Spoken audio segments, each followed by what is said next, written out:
Hi everyone, welcome back to the channel. Today I'm going down to Whitley Bay and it's race 6 of the Grand Prix series. Race 5 was called off because of the ice and snow in January, so it's February's race today. It's about -4, feels like temperature outside. It's absolutely Baltic, so I'll be getting wrapped up. Obviously it's a handicap race. If you don't know what that means, basically I'll start 20 minutes and 10 seconds behind the first person that goes off. We all get set off in waves and essentially I've just got to chase them down and do my best. Like I say, it's the 6th race of the series and I'm currently winning at the minute, but this handicap's going to absolutely batter us. I absolutely guarantee it, so I'm just going to go out, try my best, and we'll see how we get on really. Let's say it's absolutely freezing. I haven't run that much lately and I did cross country on Saturday, so that's all my excuses in one go. And yeah, see if we can get some footage. Right, so here I am on the start line.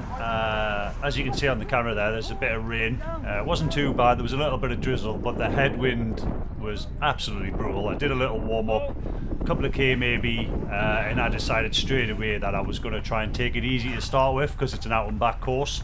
And heading south as we're running now is a headwind, as I've said. It was a pretty tough headwind as well, so I thought I'll take it easy on the way out and then try and catch up on the way back. There's 4 of us set off in my wave. The lad in the blue there, David, I know him, he runs in the same group as me, he runs in C. The guy to my right is Reggie. He runs, he used to be a really good runner. I'm not sure where he's at the minute, he doesn't train with me. And the lad in the black in front of us, I've got no idea who that is. So I just wanted to try and stick with them. But not, like, if they decide to go out too hard, I'm not going to go with them. I'm going to do my own thing, concentrate on my own race. I was wearing a buff around my neck and the wind coming from like my left ear was absolutely freezing, so I ended up pulling the buff up over my ear and my mouth, just because it was so cold. As you can see there, Dave's starting to get away from us a little bit, so I did decide to kind of go with him, but I kept the gap. And ultimately I didn't stay with him the whole time. He went out too quick as Ricky goes through as well, and I'm like, right, yeah, I'm gonna try and push on with these lot. I'm gonna try and do some commentary for the whole of this video, and I'll just fast forward the really dark sections because you'll not be able to see now anyway on this camera. I haven't been able to sort the settings out. Yeah, so as I say, I'm just trying to ease into the run, settle in, try and run a decent pace. And with my handicap being 2010 on the dot, as you saw from the start line there, I actually thought that was quite harsh. I didn't think my handicap would be that bad, but we only get the handicaps like a day before the run. Not that it really matters, you just run no matter what. My previous race in the Grand Prix 4, because I said 5 wasn't on, I ran a 4:30 average, so I wanted to try and run negative splits but keep it around 4:30 if I could. Just so that I was keeping it honest really, but I knew it was going to be a negative split. Obviously, like I said, the headwind was going to affect us a lot. I'm just trying to take it sensible. Like I say, I did cross country 3 days ago. I haven't really been running a lot, so I didn't think I was capable of running that kind of pace. And there's me checking my watch, and we were running, I think we were running behind that pace, which I was, like I say, I'm quite fine with doing that because there's a headwind. Just take it sensible and then try and pick it up on the second half. So Dave's gapping us a little bit there, not mental, but like I say, I wasn't going to go with him. I'm just going to do my own thing, stick to my plan and see where we finish. At the end of the day, I can only do what I can do, and that's the end of that really. There's nothing else to say. As you can see, the rain's coming down there a bit more on the camera, and it was bloody freezing, absolutely Baltic. All the marshals out there must have been freezing their ass off. I mean, he's wrapped up pretty warm. And they're all club runners, they're all people that run for the poly. Well, I think so, most of them. There might be a few Blythe guys in there in Claremont, because I know they have some runners in the Grand Prix as well. But I think the majority of them are from my club. But yeah, just trying to keep it honest, keep going.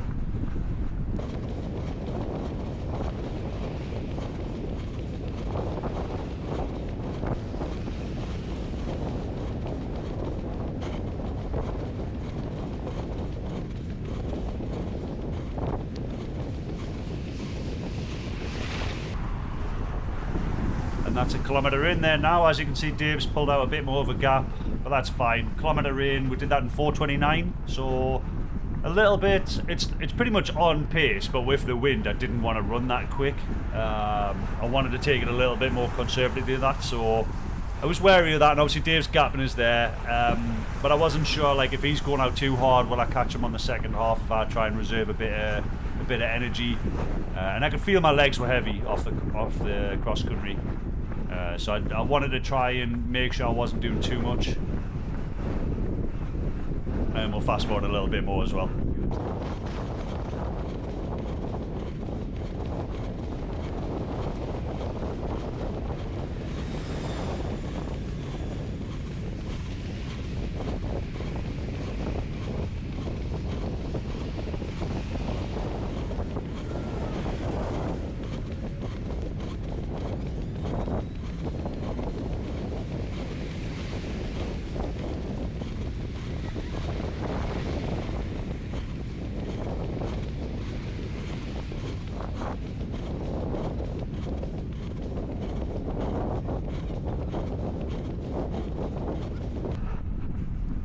So this is about 1.5 kilometers in, and as we round this corner, the headwind starts to get really strong, and you can see me there sitting in on Ricky. Normally, like when I'm running, I try and work with the people I'm running with, but obviously this is a race, so I was quite happy to just sit in behind Ricky. I'm not sure he would have been happy with me doing this and not taking any of the win for him. But obviously I'm competing against him in a Grand Prix. If it was just a normal road race or something, then yeah, I'd have done 1 kilometer for him and switch every now and again, but Dave, I've no idea where Dave's gone. He's gone. I think that might be him in the light shirt head there. But we're picking people off. We're catching the runners that went ahead of us. They've got slower handicaps than us for a reason. Random sock, glove. So yeah, sticking in behind Dave to try and get some. Sticking in behind Ricky, sorry, to get some drafting. Dave's gone. No idea where he's gone. But yeah, just trying to rest, be sensible. Sticking behind people, it's a race. You know, at the end of the day, everybody's fighting for themselves and their teams. So just trying to conserve some energy by sticking in with them.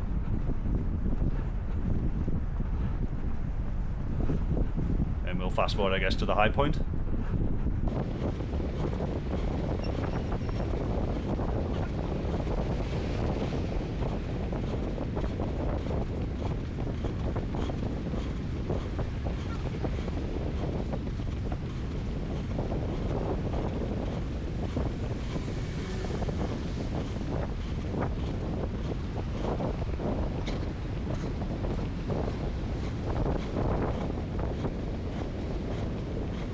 And this is about the 2 kilometer mark, so we went through that in 4:45, which is not too bad, to be honest. Wasn't too unhappy about that with the headwind. As I say, I wanted to run 4:30s, but I knew I wanted to keep it a bit slower, so running 4:45 is absolutely fine. Still drafting behind Ricky a little bit because the wind was changing from left to right. And we're coming to the high point in a minute, which is, I mean, it is what it is. It's the highest point on the cliff that we're running along here. The wind and rain was absolutely brutal the whole time. It was freezing as well.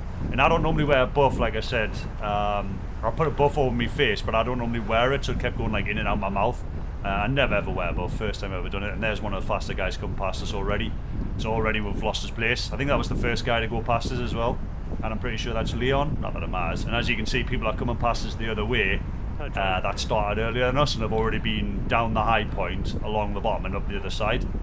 But yeah, just trying to plug away, trying to like, I'm putting my head down there to block the wind, but then I tell myself, it's bad posture, just keep trying to run tall, and just keep plugging away. I said my legs were super heavy anyway, but we're racing, and after the cross country, I'd had a little bit of a word with myself, because as I said in that video, I'd kind of lost that fight that I've lost my competitive edge. Like normally I would really try and dig in and fight against people, and I just haven't been doing that lately. But today I was adamant, I'm going to try and put in a good shift, even though my handicap wasn't really that beneficial to me. But I wanted to make it an honest race and have a good go and see how I felt. So I was still plugging along. Like I say, I had a goal of what I wanted to do. We're still catching people, so that's nice. That's encouraging. Just keep picking people off, and then on the downhill, as always, I like a good downhill, so I just stretch my legs. You know, I wasn't too bothered about Ricky. I was bothered about the potholes on this downhill because it's my eyesight's not very good. I mean, if you see my videos, you'll know I wear glasses, and I have sprained my ankle on this downhill before. It's absolutely brutal. There's quite a lot of potholes. Not a lot of it's lit, which is absolutely fine. There's no marshals. And then I'll fast forward this bit here. I was still trying to catch people though, still trying to pick them off. Everyone goes right here, and I don't really know why. I think they just all follow each other, but I try and run the shortest route possible, so I'm just sticking left, running a straight line. I don't really care what other people are doing. I'm going to do what I think, and that's the straightest line, so I'm going to do that. We'll fast forward a little bit until I get to the top of the hill.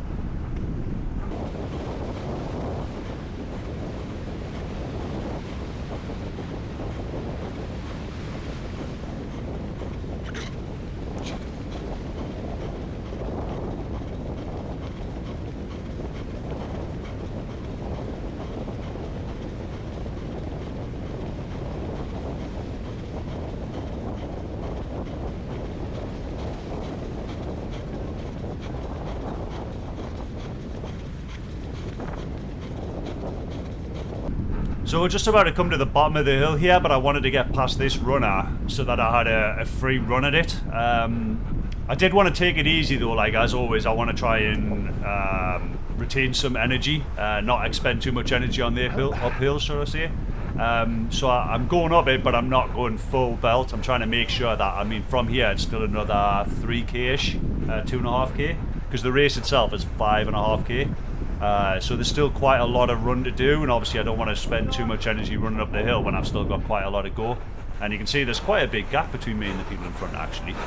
And we train a lot where we sprint up the hills, we get to the top of the hill and we keep that pace. We try and keep going. So we do this training on this ground quite a lot. So I was just trying to like get myself up the hill nicely. When you hit the top of it, just keep going, keep pushing. Like don't like rest on your laurels or what have you. Like everyone's knackered, everyone's hurting at the top of the hill. So just keep pushing and see if you can catch people. And the great benefit of the handicap race is that you've always got people in front of you to catch unless you start at the front, obviously. And I was, with my handicap being like not the best this time, I had quite a lot of people to catch. I mean, this is easily the furthest back I've started in the race so far. And this is obviously, what, the 6th race of the series, so... Well, technically it's the 5th, but it's the 6th. Because the 5th one was cancelled. So yeah, I'm just trying to, like I say, settle my breath down, relax my arms after coming up the hill, and just take advantage of this little bit of a downhill. And I can see people in front of me, so I'm trying to catch them, but obviously they're taking advantage of the downhill as well. So just trying to keep it sensible, keep my arms moving, relax into it, and just try and breathe and keep the pace. Like I say, keep the pace honest. 3k was just gone there, and that was a 4:51, but that's including the hill, so not the worst. Not the worst, and it's, you know, that's recoverable. I can do that. Just keep plugging away, I say. Take advantage of this downhill. I was actually noticed that I didn't know whether to ask the marshals if there was people coming the other way still, because obviously the fast lot are still coming through. So I was thinking to myself, like, are there fast people? Can I run in the middle? Because normally you stick to the left, so the other people coming the other way are on the left as well. But obviously if there's no more people to come, I can just do whatever I want. But yeah, at the end of the day, it doesn't really matter if there's people coming. I'm just gonna run, stick to the left. I had plenty of room anyway. And I was knackered. I was starting to get tired, and I didn't want to waste energy asking marshals if there's people coming when, I mean, I'd be able to see them, who cares. And I'm just trying to catch these people in front of us using the downhill. We do quite a lot of sprints on this prom as well, so quite used to running along here and trying to pick up the pace. So just trying to think of that as well. Like, I've trained here hundreds of times. Keep pushing, keep catching the people. Use the people in front of you like with a little elastic band, and just like you're towing them in, and you let them pace you essentially. Use them as a like cat and mouse, I guess. I'm trying to think of the word, like elastic band, and just keep pushing along. I don't know who that was in the blue in front with the short sleeves, because he was going kind of fast actually when I was looking at the watch. I'm thinking, am I slowing down, or is he just picking the pace up? No, he's picking the pace up. Fair play to him. I don't know who it is. And I thought, you know, I kept looking at my watch, and I'm like, yep, this is under 4:30 pace. I was like, just keep going, keep plugging away, keep breathing, keep relaxing, and just, yeah, pick people off. Keep using these, and if anyone comes past us, because I wasn't sure when the fast people would start catching us actually, but again, it's irrelevant. They're behind us. There's nothing I can do about it. And I'm pretty sure Ben Cook catches me around here, if I remember rightly. And he's a fast lad, he's super quick. So once the first lot of fasties started coming through, I was like, yeah, they're all going to come flooding past. Because that tends to happen, you don't just come through. There he is, there's Ben. Super fast runner, lovely guy. Yeah, as soon as one comes through, you're thinking, oh, here come the rest, because it's about time. And then I was just thinking, right, I need to keep picking off these slower guys so that I can finish as high a place as I can. Because like I say, I'm winning the Grand Prix and I want to get my points as high as I can, and that's all done by finishing position. So even though people are coming past me, if I can catch the people in front of us, then jobs are good. So that's what I'm trying to do, catch the slower people. Whether the fast people catch me or not, there's nothing I can do about it. Just keep the pace honest, keep breathing, and like I said, I've had a word with myself, you know, push, fight, try and actually use this as a race this time, rather than just letting everything around us and my mental thoughts get to us. Taking the buff off there because I started to get really hot. As I say, I don't normally run with one. I never run with gloves either. I took the gloves off, put them in my pocket. I'd actually been thinking about taking it off for a little while because I was starting to heat up, because we didn't have the wind in my face, so it was getting a bit warmer. So the gloves come off, the buff comes off, and just trying to keep pace and trying to cool down a little bit. I was starting to get warmer, some more faster people come past me. But again, nothing I can do about them. Just keep going. Keep going. That's Matt, he's a lovely guy, he runs in COBT, can't remember. Lovely guy though, I've trained with him in the past. Yeah, just trying to keep plugging away. And I believe this is the 4th kilometre coming up now, 4th kilometre. So, in this kilometre was a 4:23. I don't even think I looked at my watch because I just didn't care. I was hurting. Just like I said, I was fighting. I wanted to make sure that I pushed on this one. I wanted to put myself through the pressure and see how much I could do.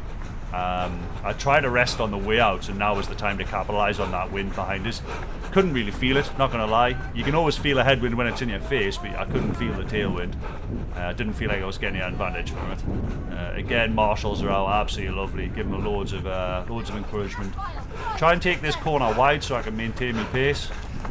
But the person in black kind of gets in my way a little bit, so I've got to kind of weave in between them. But that's fine, you know, everyone's out doing their own way, so everyone's knackered at this point. So from here it's about 1.5 kilometres back to the finish, and as I said before, just trying to pick off all these slower runners, just try and get past as many as I can. I know obviously I'm winning the Grand Prix, but I couldn't have told you who was just behind us and who I needed to beat. Didn't really pay any attention to that. I just knew I wanted to try and pick up the pace on the way back, so digging in, push hard, and just try and get to the end and you know, have a good race for myself. So just plodding along here. Had a look at me watch, and I think I was running at like 4:10s, 4:15s, and I'm like, yeah, that's decent, that's good. Simon comes past us, he's a fast runner. He did cross country on the weekend as well, actually, and I was talking to him at the start and he was feeling a bit leggy, but he's doing alright. In two minds whether to try and go with him. I mean, I was sore, I don't think I could have went with him anyway, but I was thinking about it, and I'm thinking, can I catch him? Not really. Let him go and just do your own race, just concentrate on. I was knackered anyway, I was starting to get tired, and I could feel and I could hear like the faster people kind of coming. So again, I'm just thinking, just keep plugging away, keep picking off these slower runners and let the fast people do what they want. Dan comes past us as well. I mean, a few years ago I beat him at cross country, which was the first time I'd ever beat him, because there was always, like, when I'm at cross country, there's always people at the poly I'm like looking at thinking, oh, you were always in front of me, I'll try and beat you on this one. And that's like the competition I used to be in. Before obviously I found out I had cancer, I'd like be picking people off at the poly and thinking, I know your pace, I'm going to try and beat you. So today, like, obviously he goes past us, but I'm not in the kind of shape to be chasing him down. So let the fasties go, catch the slow people if I can, try and pick more of them off. And just keep going. Like, the pace was good, I kept looking at my watch, it was decent pace, I wasn't unhappy about it. Wavering from 4:10s to 4:15s, that's fine. And every time I'd look down, I'd think I was slowing down, but I actually wasn't. I was doing alright. I was well happy with where I was at, so yeah, like I say, just keep going. Fighting the mental battle. There was a few times I was thinking, you know, I want to slow down. It's starting to hurt, starting to get painful. But I was thinking, you know how it is, Paul. Just keep pushing, keep going. We're catching people. We're doing all right. Think of the positions, and trying to be competitive. Like I say, the first time I've really wanted to dig in and go after people. And you know how it is. This might actually start something at other events as well, at cross country and stuff. I might start picking people off and thinking, you know how it is. You're not getting past me. and actually start racing again. If I can do well here, just keep going.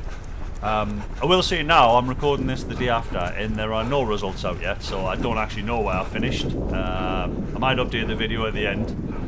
Getting bogged in a little bit here, a little bit blocked, but we'll get it. I actually thought I'll stick with him for a little bit because he's going an hour right pace, and then I was like, no, I can do better than this. Keep pushing. So it's going to get super dark. You're not going to be able to see anything. So I'll fast forward until we get to about the hill, I think.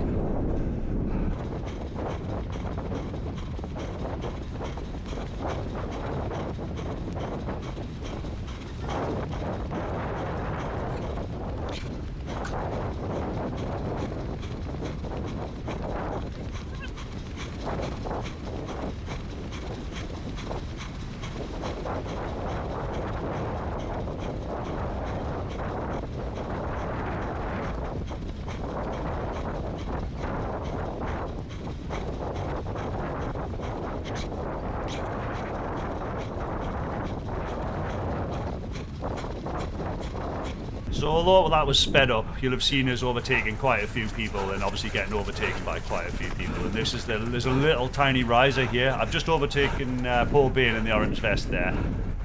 You'll see him in a second when he comes back at us. He definitely wouldn't have put that sprint in. I'm saying this now. He definitely wouldn't have put that sprint in if it wasn't me. Good mates with Paul, trained with him for years, and you know, we're always in the same groups and run together, go to races together.